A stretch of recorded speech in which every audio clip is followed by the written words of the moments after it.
క్రీస్తునందు సహోదరి సహోదరులారా, ప్రభువైన యేసుక్రీస్తు నామములో హృదయపూర్వక వందనాలండి. ముందుగా ఇంత మంచి సమయాన్ని ఇచ్చిన తండ్రైన దేవునికి ప్రభువైన క్రీస్తు ద్వారా కృతజ్ఞతాస్తుతులు చెల్లిస్తున్నానండి. అందరూ బాగున్నారండి. వాక్యం చదువుకొని ప్రార్థన చేసుకున్న తర్వాత పాఠంలోనికి వెళదామండి. యాహరు గారు రాసిన సువార్త 15వ అధ్యాయం 7వ వచనం.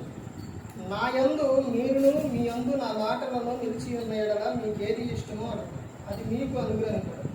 మీరు బహుగా ఫలించడం వలన నా తండ్రి మహిమపరచడం. ఇందువలన మీరు నా శిష్యులు. ప్రార్థన చేసుకున్నారు.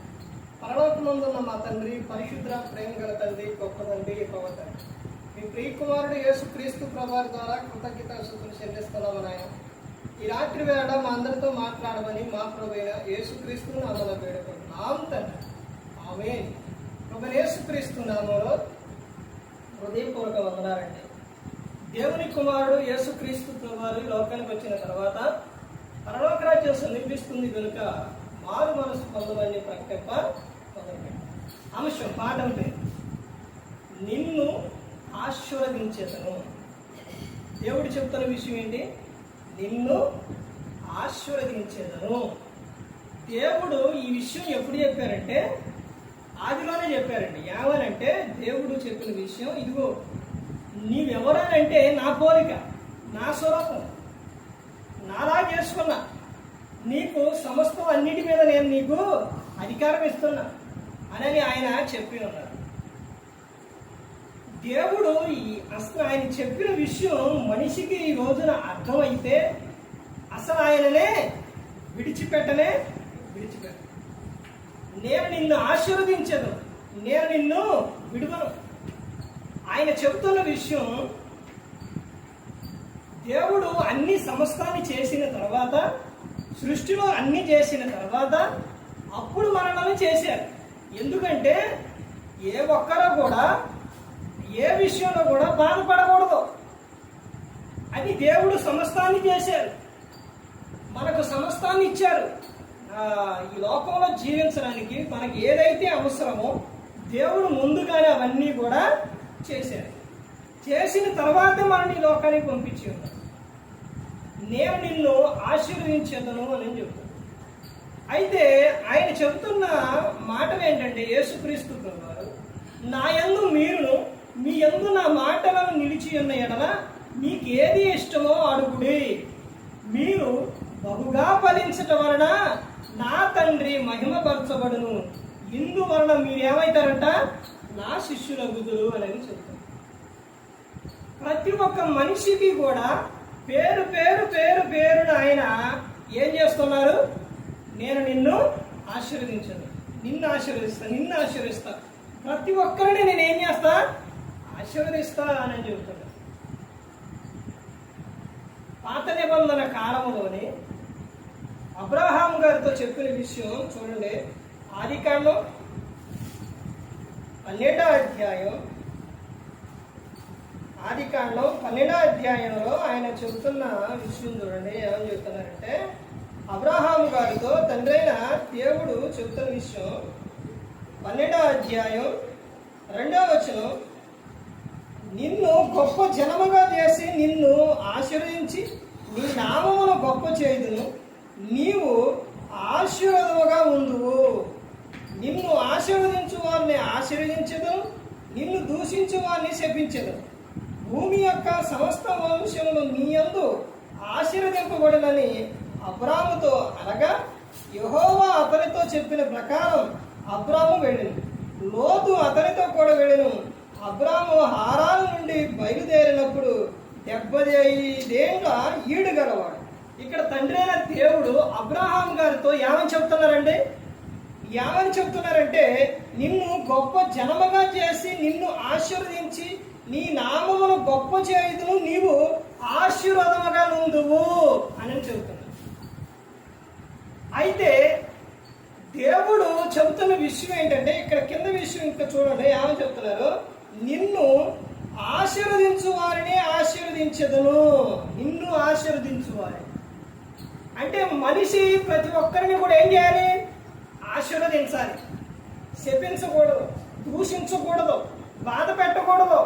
ఏం చేయాలి? ఆశీర్వదించాలి. మనం ఆశీర్వదించినప్పుడు నువ్వు బాగుండాలి, నువ్వు మంచిగా ఉండాలి, నువ్వు బాగుగా ఫలించాలి, ఇవన్నీ మనం చెబుతూ ఉంటే మన నోటితోని అవన్నీ తిరిగి ఎక్కడికి వస్తాయి? మన మీదకే వస్తాయి. అందుకని మనిషిని ఏం ఉపయోగించాలంటే కృతజ్ఞత వచనమే. ఇక్కడ ఏమని చెప్తున్నారంటే చూడండి, నిన్ను దూషించు వాడిని శపించేదను అని చెప్తున్నారు. ఎవరిని కూడా ఏం చేయకూడదంటే శపించకూడదండి, దూషించకూడదు. ప్రతి ఒక్కరిని కూడా ఏం చేయాలి? ఆశీర్వదించాలి. అసలు దేవుడు మనల్ని ఎందుకు పిలిచారండి? దేవుడు మనల్ని ఎందుకు ఏర్పాటు చేసుకున్నాడు? దేవుడు మనల్ని ఎందుకు పిలిచిండు తెలుసండి? ఎందుకు పిలిచారు? మనం ఎలా ఉండాలని పిలిచారు? చూడండి, అపోస్తలుడైన పేతురు గారు రాసిన పత్రికలోకి వెళితే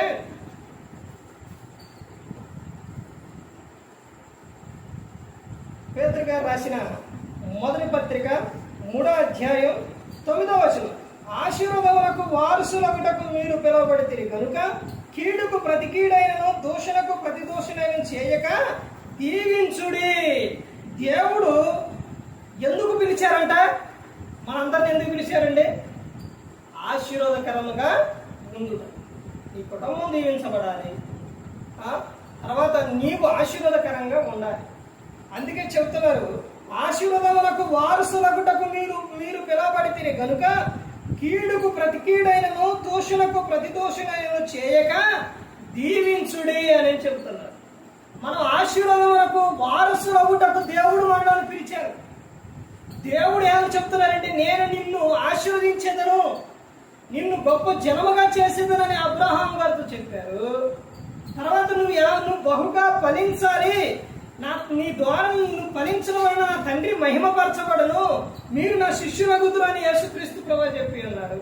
ఇక్కడ ఏమని చెబుతున్నారంటే, ఆశీర్వాదములకు వారసులగుటకు పిలువబడితిరి కనుక కీడుకు ప్రతి కీడైనను దోషులకు ప్రతి దోషునైనను చేయక దీవించుడి. ఏం చేయాలంట? ప్రతి ఒక్కరిని కూడా దీవించాలి. ఆ దీవెనే తిరిగి ఎక్కడికి వస్తుంది? మన మీదకి వస్తుంది. ఇద్దరు వ్యక్తులు ఉన్నారండి, ఈ పక్కన ఒక ఆమె ఉంది, ఈ పక్కన ఒక ఆమె. ఏమేమో అందరిని ఏం చేస్తుంది? శపిస్తుంది, దూషిస్తుంది, ఎలా పడతారా మాట్లాడుతుంది. ఇవన్నీ కూడా పైకి వెళ్తున్నాయి. పైకి వెళ్ళినప్పుడు దేవుడు అడిగానంట, అంటే మీకు ఇలా జరుగుతుంది అంటే చెప్తున్నాను మాటను బట్టి. వెళ్ళినప్పుడు ఏంటంటే ఇవంటే ఆమె అందరిని ఏం చేస్తుంది? శపిస్తుంది, దూషిస్తుంది అని అంటే, అయితే ఆమె శపించేది దూషించేది ఆమె ఏమైతే అంటుందో అవన్నీ ఆమె మీదకి వెళ్ళింది కాకుండా ఇంకేమైనా ఉందా? ఈ పక్కన ఉన్న ఆమె ఇదేంటయ్యా పైకి ఏమేంటనంటే ఏమందరిని ఏం చేస్తుంది? ఆశీర్వదిస్తుంది, నువ్వు బాగుండాలి, నువ్వు ఫలించాలని ఆమె అంటుందండి అని అన్నప్పుడు ఆమె ఏదైతే అంటుందో అది అవన్నీ ఆమె మీదకి వెళ్ళింది కాక అంట. చూసారండి, మనం ఏదైతే అంటామో ఏదైతే చేస్తామో తిరిగి అదే మన మీదకు వస్తుంది. అందుకని ప్రతి ఒక్కటి కూడా మనం ఏం చేయాలంటే దీవించాలి అని ఇక్కడ చెబుతున్నాం. ప్రతి ఒక్కరిని దీవించాలి. ఇప్పుడు పిల్లల ముందు చూడండి, పిల్లల ముందు ఏదో బూతు మాటలు మాట్లాడుకున్నారు అనుకోండి, ఎవరినైనా తిట్టారు అనుకోండి, వాళ్ళు ఏం చేస్తారు? అవే మనసులో పెట్టుకొని తర్వాత అవే మాట్లాడుతూ ఉంటారు. అవే మనం ఒకరి గురించి మంచిగా మాట్లాడితే వాళ్ళు కూడా మనసులో పెట్టుకొని అవే మంచిగా మాట్లాడుతుంటారు. పాప అక్షయ ప్రతిరోజు కూడికి జరిగింది. ఈరోజు ఏం చేస్తుందంటే బయట నుంచి ఏడ్చుకొని వచ్చి అమ్మ దగ్గరికి వెళ్ళకుండా నా దగ్గరకు వచ్చింది. అప్పుడే నేను బైబుల్ పట్టుకున్నా, ప్రార్థనకి దగ్గరకు వచ్చింది, మోకాడు ఏది దగ్గరకు వచ్చింది, ఇక్కడ దగ్గరకు వచ్చి అంటారు. ఇక బైబుల్ పట్టుకున్నా, వెంటనే ఏం చేసింది? ఇక్కడి నుంచి లాభం లేదని ఎక్కడ పోయింది? ఆ అమ్మ దగ్గర పోయింది. ఎందుకు పోయింది అని అంటే, ఇక బైబుల్ పట్టుకోండు, ఇక ప్రార్థన స్టార్ట్ అవుతుంది, ఇక నేను అన్నా ఏడ్చినా ఇక ప్రయోజనం లేదు, ఇక పట్టించుకోడు. అదే మామూలుగా అది వరకైతే దాది అని ఏది చెప్పినా ఏదైనా వింటాడు. కానీ ఇక ప్రార్థన ఇక ప్రార్థన స్టార్ట్ చేస్తారు. ఇక మనం సైలెంట్గా ఉంటాం, మంచిది అక్కడి నుంచి ఇక్కడ మంచిదని అక్కడి నుంచి అలా అమ్మ దగ్గరికి వెళ్ళి అంటారు. కాసేపు ఏడ్చింది. వాళ్ళ అమ్మ పాట పాడుతుంటే పాట పాడింది. పైన కూర్చోబెడితే ప్రార్థన అంటే ప్రార్థన, వీడియో ఆన్ చేయమంటే వీడియో ఆన్ చేసి. ఇవన్నీ ప్రతి ఒక్కటి ఎలా చేస్తుంది, ఎలా తెలుస్తుంది? ప్రతి దినం ప్రతిరోజు చూస్తుంది కాబట్టి, మన ప్రవర్తన ప్రతిరోజు ఆమె ఏం చేస్తుంది, గమనిస్తుంది కాబట్టి. అంటే మా డాడీ మా నాన్న ఇది ఉంటారు, మా అమ్మ ఇది ఉంటారు, ఈ సమయంలో నేను జరిగిద్ది ఎలా ఉంటుంది అని. అదే మనం అరుచుకున్నాం అనుకోండి, తిట్టుకున్నాం అనుకోండి, గొడవాడుతున్నాం అనుకోండి, వాళ్ళ మనసులో ఆనందం ఉండదు, సంతోషం ఉండదు. దేవునిలో మనం ఏదైనా కానీ ప్రతి ఒక్కటి మనం ఏదైతే చేస్తామో అదే వారి మనసులో యేసుక్రీస్తు ప్రభువు చెప్పారు. యోహాను సువార్త 5వ అధ్యాయం 19వ వచనం. కాబట్టి యేసు వారికి ఇట్టని ప్రత్యుత్తరం ఇచ్చిన, ఏమని? తండ్రి ఏది చేయుట కుమారుడు చూచునో అదే గాని తనంతట తాను ఏది చేయడు అని. మనం ఆరాధనలో మన ప్రార్థనలో కూర్చుంటే వాళ్ళు కూర్చుంటారు, మనం పాటలు పాడుతుంటే పాటలు పాడతారు, వాక్యం చదువుతుంటే చదువుతారు. ఇవన్నీ ప్రతి ఒక్కరే చేస్తారు. చిన్న వయసు, ఎన్ని సంవత్సరాలు? 2వ సంవత్సరం. ఎలా అర్థమవుతుంది ఇవన్నీ? ఆ పాపనే కాదు, ఎవరైనా కానీ ప్రతి ఒక్కరు కూడా వారు చేసే ప్రవర్తనను బట్టి ప్రతి ఒక్కరు పిల్లలు ప్రతి ఒక్కరు కూడా ఏం చేస్తుంటారు, ప్రవర్తిస్తూ ఉంటారు. అయితే ఇక్కడ ఏమని చెప్తున్నారంటే, దీవించుడి, మీరు ఆశీర్వాదములకు వారసులవుటకే మీరు పిలువబడారు. కీడుకు ప్రతి కీడునైనా దోషులకు ప్రతి దోషునైనా చేయక మీరేం చేయాలంట, దీవించుడి అని చెప్తున్నారు. మన నోట్లో నుంచి కృతజ్ఞత వచనమే రావాలి. వ్యర్థమైన మాటలు, పోకిరి మాటలు, బూతు మాటలు ఇవేవి కూడా రాకూడదు. అవి దేవునికి ఇష్టం లేనివి. మనం మంచిగా మాట్లాడాలనే దేవుడు ఏం చేశారు, ఆయన మనలను చేశారు, మనలను ఆయన పోలికతో చేసుకున్నారు. అంటే ఆయనకు మహిమకరంగా దీవెనకరంగా మనం ఏం చేయాలి, దీవించాలి, మనం అలా జీవించాలి. ప్రతి ఒక్కరు కూడా గమనించుకోవాలి, ప్రతి ఒక్కరు కూడా తెలుసుకోవాలి. ఏ ఒక్కరు కూడా నశించి నరకానికి వెళ్ళిపోకూడదని యేసుక్రీస్తు ప్రభువు ఈ లోకానికి వచ్చి మనందరి కోసం సిలువలో తన ప్రాణాన్ని పెట్టి ఉన్నారు. మరి ఈ విధంగా నిలబెట్టి మాట్లాడించిన తండ్రి దేవునికి కృతజ్ఞతాస్తుతులు చెల్లిస్తూ ఇంతవరకు శ్రద్ధగా ఉన్న మీకు ప్రభు పేరున హృదయపూర్వకంగా చెల్లిస్తూ మాటలు ముగిస్తున్న అందరికీ వందనాలు.